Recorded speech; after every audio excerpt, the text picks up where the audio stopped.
Fenot, peut-être un mot sur les niveaux techniques à surveiller sur les cryptos et notamment sur le CAC 40.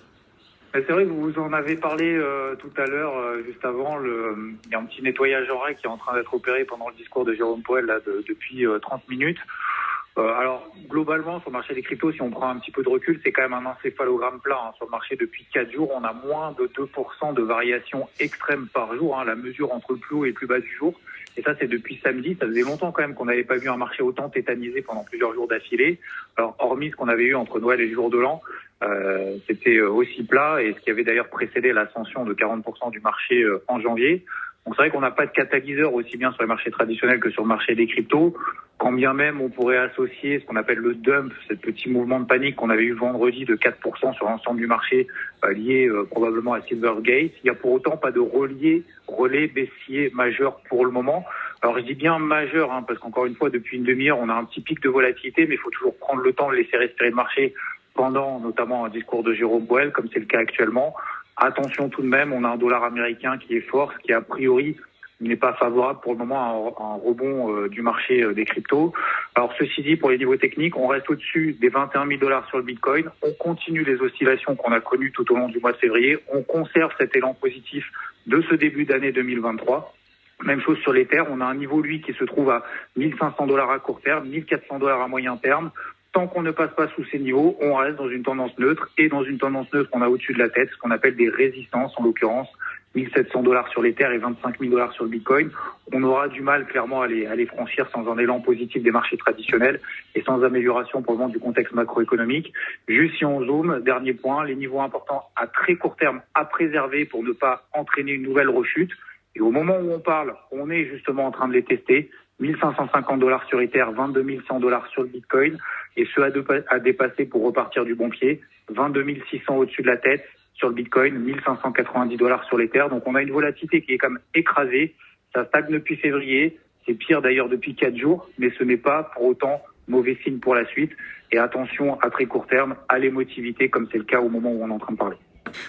Donc comme j'avais fait cette vidéo ce matin concernant le Bitcoin sur un range, si vous utilisez un robot de trading, descendez jusqu'à 20 000, parce que si ça descend jusque-là, vous mettez 20 000 en bas de range et 25 000 au cas où que ça repart plus haut. Et comme ça, le robot va travailler et vous faire des petits gains au quotidien. Moi, je suis sur l'ETH et mon range, il est à 1490 au plus bas, et au plus haut, il est à 1790. C'est-à-dire que j'ai de la marge et mon robot travaille. Alors peut-être que je suis un peu en négatif, mais il m'a fait beaucoup d'acquisitions vers le bas. Et si on continue à descendre encore plus bas que ce qu'on est actuellement, aux alentours des 1560, eh bien, moi, ça va me lisser mon prix de l'ETH que j'ai acheté au démarrage pour mettre en place ma stratégie à 1665 $. Et là, j'ai lissé, je crois que je suis pratiquement à 1590 ou 1600. Donc, j'ai lissé de 65 € l'achat de mon ETH. Donc, à force d'acheter, de revendre, tout ça. Et en plus, je suis en profit au niveau de la revente. Et donc, cet argent que j'ai en profit, il est réinjecté automatiquement pour l'achat plus bas de Therum. Donc voilà, c'était simplement pour vous dire ça. Soyez très prudents si vous faites des effets de levier, parce que j'ai vu là tout à l'heure sur un groupe où je suis sur Discord, et j'ai vu un gars, il s'est fait éclater, il a mis un levier de 100 là pendant le petit truc qu'il y a eu ici à cet endroit-là. Je vais vous montrer là, vous voyez, il y a une petite descente. Et il s'est fait liquider, quoi, parce qu'en même temps, il y a eu un rebond, il a fait un short, et il y a eu un rebond de 2-3 secondes, et il s'est fait liquider. Il avait mis un levier de 150, forcément.